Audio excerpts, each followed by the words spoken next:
welcome to Alpha Militaria TV. I'm Richard Saunders. Thanks once again for tuning in. Now we're doing something a little bit different today. It's a little bit of a gun review, a little bit of a scope review, but the main focus is going to be the process that I go through, and I'm not saying it's the right process, it's just the one that I use, to zero a scope.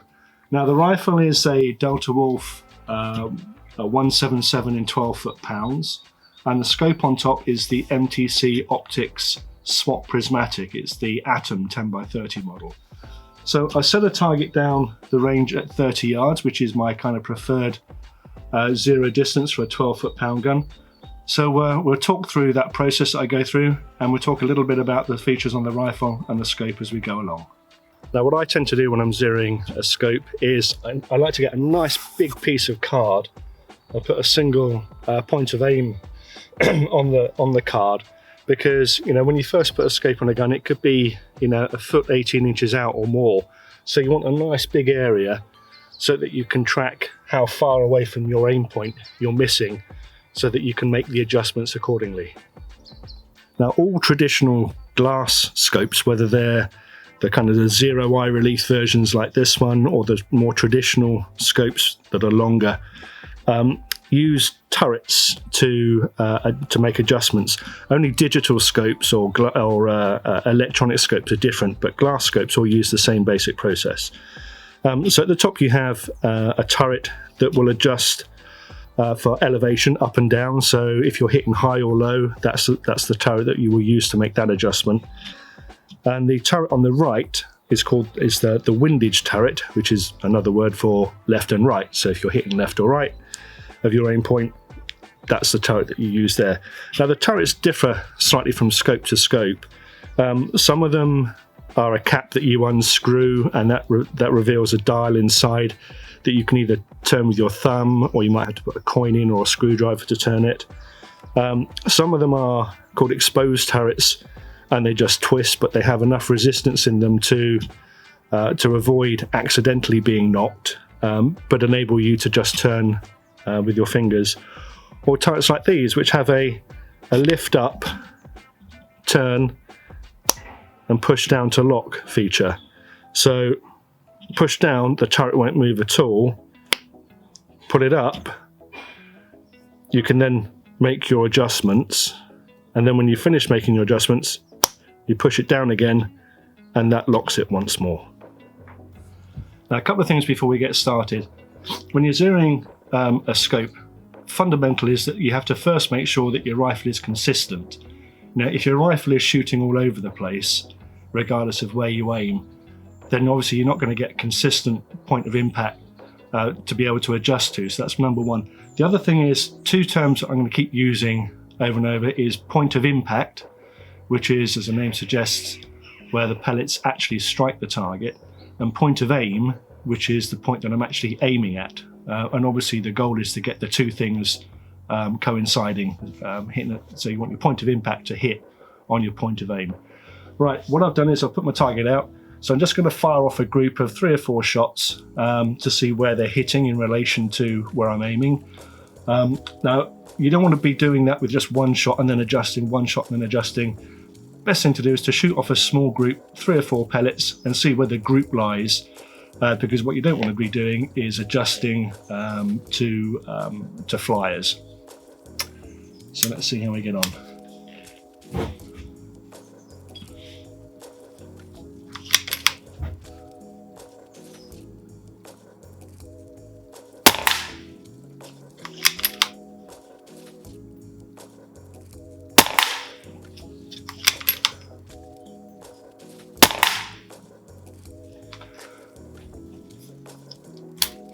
Right, well I can see straight away that I'm hitting low and left by, I don't know, probably a good 10 or 12 inches I should think.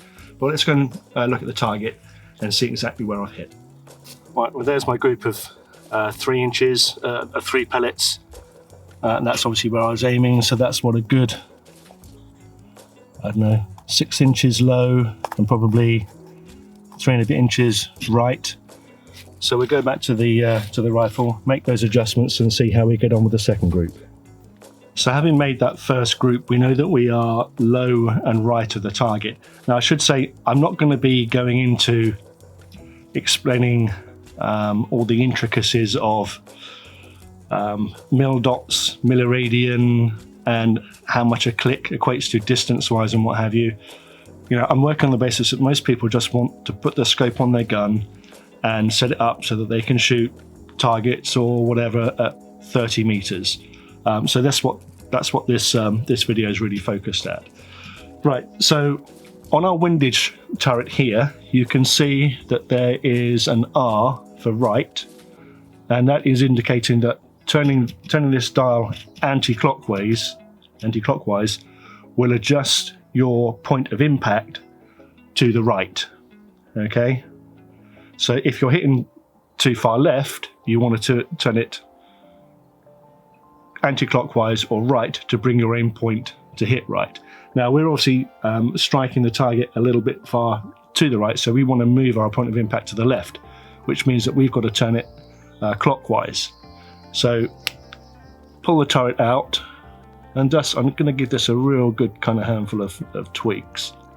So I've made that adjustment now, push that back in to lock that turret, and then on the top, in much the same way, you can see that the arrow there is, let's get this in target, is anti-clockwise for up. So obviously if you want to move your point of impact higher up because you're hitting low, then you will turn that anti-clockwise. And that's what we need to do because we are hitting low at the moment. So again, pull that turret out, turn that round, good few clicks, push it down again. And the whole process is a little bit trial and error. So we've made those adjustments. We'll fire off another group and we'll see how the point of impact has changed this time around. Right, let's see how we get on with our second group then.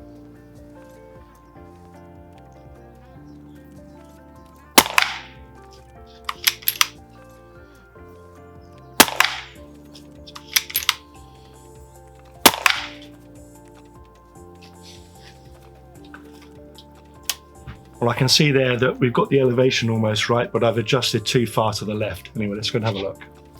Okay, so here's our first group down here. Now we've adjusted up and left. Now that's our second group there of 3 pellets. What's happened is we've moved up almost enough. We just need to come up a little bit more, but I've gone too far left. So the next adjustment will be to just bring it up a little bit more and take it back a little bit further to the right.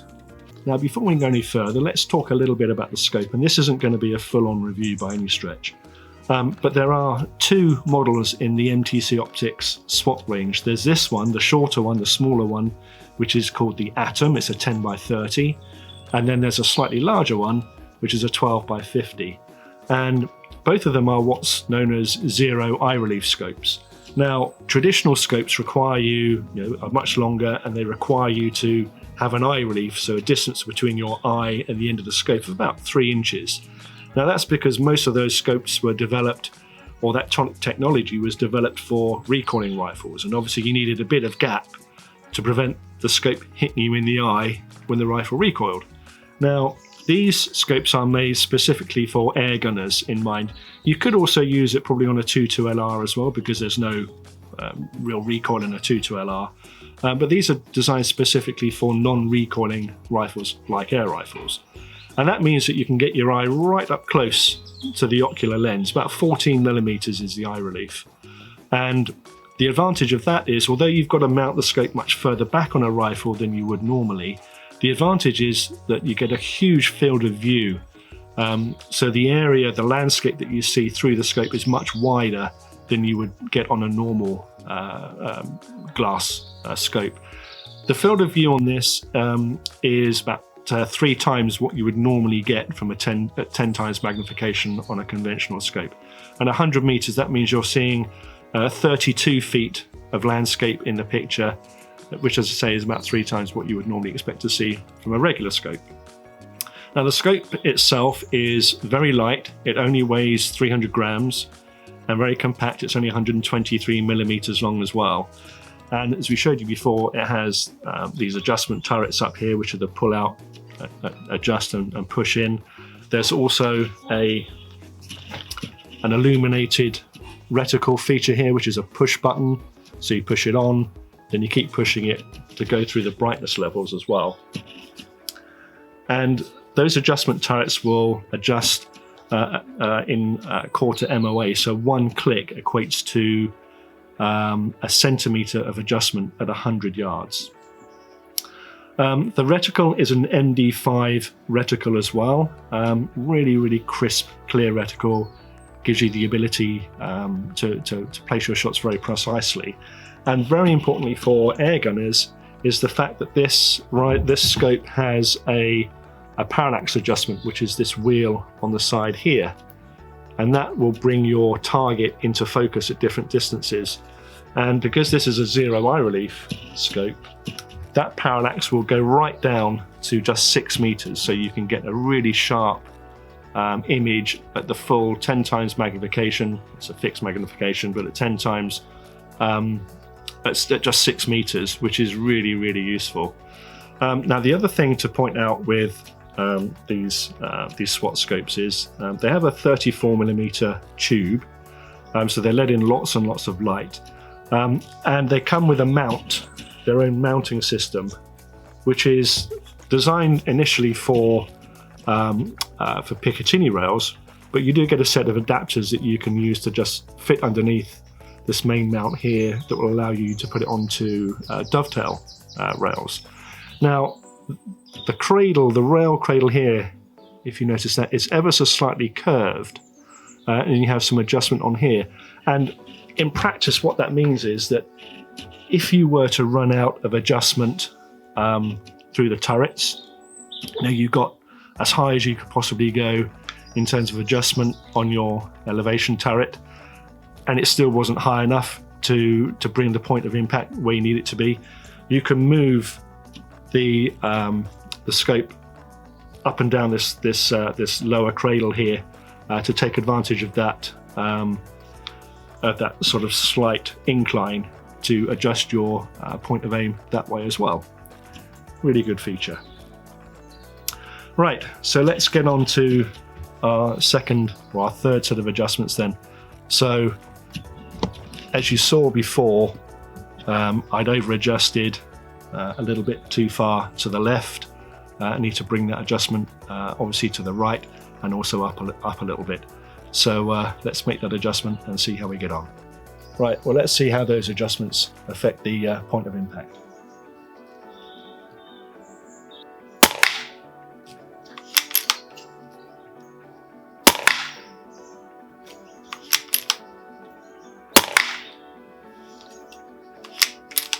Right, well, I can see that I need to go a little bit further right.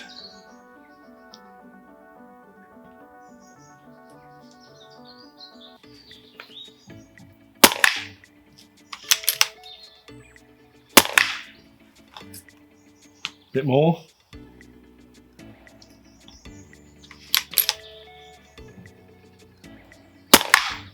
There we go. Right, I'm just going to bring that up a smidgen and left a little bit.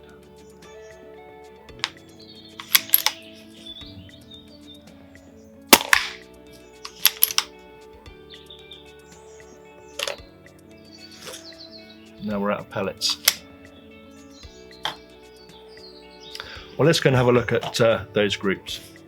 All right, we can see that's where we made the second set of adjustments from. And then as I was adjusting right and up, you can see that was the next set of adjustment, a little bit further right and a little bit further up again, brought it to there. And then just before I ran out of pellets, just about on the edge of the target. So it just needs to come up a little bit, possibly a little bit left as well, to start striking the middle of the target.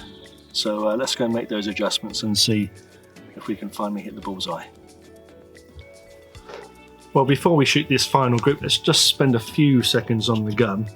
And a lot has been already said about the Delta Wolf. This is the 12 foot-pound rifle, and we did actually review the FAC rifle a little while ago, and that shot phenomenally well at 60 meters, if I recall correctly. Now the 12 foot-pound rifle doesn't have the same feet per second adjustment capability of the FAC rifle. So the FAC rifle, you can adjust the regulator and all sorts of other elements in conjunction with the onboard chronograph, which is based up here, to really fine-tune specific feet per second for your shots. Now obviously a 12 foot-pound rifle, to stay within the legal limit, doesn't give you that range of adjustment on the regulator and other things, because you don't want to go over the 12 foot-pound limit. So on the 12 foot-pound rifle, the adjustment enables you to bring down or raise up the power output in 5% increments. So what's that? That for a 2.2, you're probably looking at adjusting in like 30 feet per second steps, for example, and for a 177 in 40 feet per second steps. So you can still fine tune within that 12 foot-pound limit with your rifle. And it also means that so when the rifles come out from the factory, they're set at around about 11.7 foot-pounds, I believe. Now, if you then use heavier ammunition, there's a chance that you could go over the 12 foot-pound limit. Now, that chronograph and that adjustment enables you to bring down your power level by 5% or 10% or whatever to stay within the 12 foot-pound limit. Everything else in terms of electronic features on this rifle is the same. You have the ability to choose a day mode and night mode for the screen. You can adjust the brightness settings for the screen. You can specify a magazine counter. There's just all the other electronic advancements on this rifle are the same. You've still got an onboard chronograph on board, and that will still calibrate your shots each shot to make sure that you stay consistent to your dialed in feet per second or power level. Other than all the electronics on it, the ergonomics of this rifle are great as well. The handle, the pistol grip is very, very comfortable. You can swap that out for AR style grips or PRS grips. There's a adjustment on the shoulder, on the recoil pad here for up and down. Again, you can get aftermarket versions for that as well. This cheek piece will slide forward and backwards. There's no up and down adjustment on the standard one, but you can again get aftermarket that will raise and lower that cheek piece. The Picatinny rail up here will actually move up and down the most of the length of the rifle as a result of a dovetail rail up here, so you can get absolutely perfect eye alignment for a scope, whether it's one of these short SWAT scopes or a more conventional length scope. The safety is on both sides. You can swap the side lever over quite easily as well to make this a truly left-handed rifle. So it's a top performing rifle, this, and the more I shoot it, the more I like it. Anyway, enough chat. Let's see how we get on with our final group. Right, and let's see if we finally cracked it.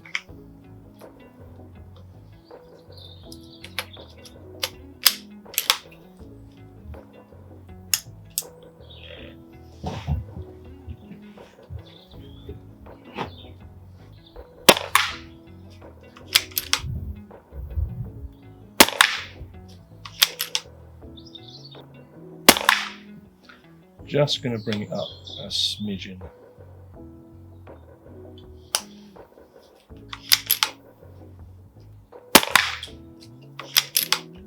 Oh yeah.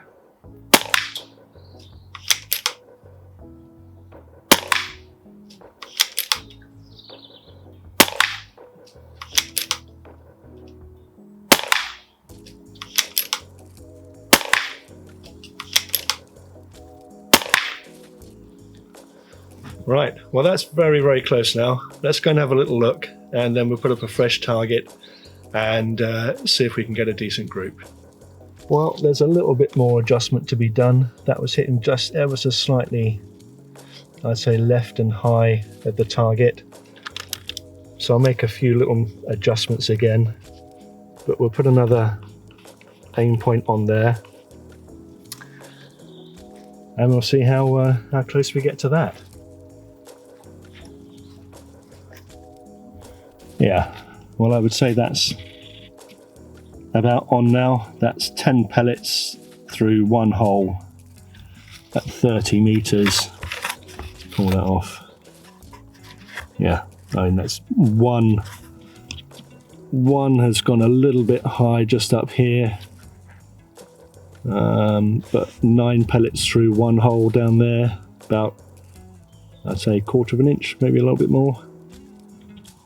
So yeah, that is zeroed. Well, thanks for watching. I hope you found that useful. We talked a little bit about the Daystate Delta Wolf. We talked about the MTC S.W.A.T Atom as well, and I hope that was helpful.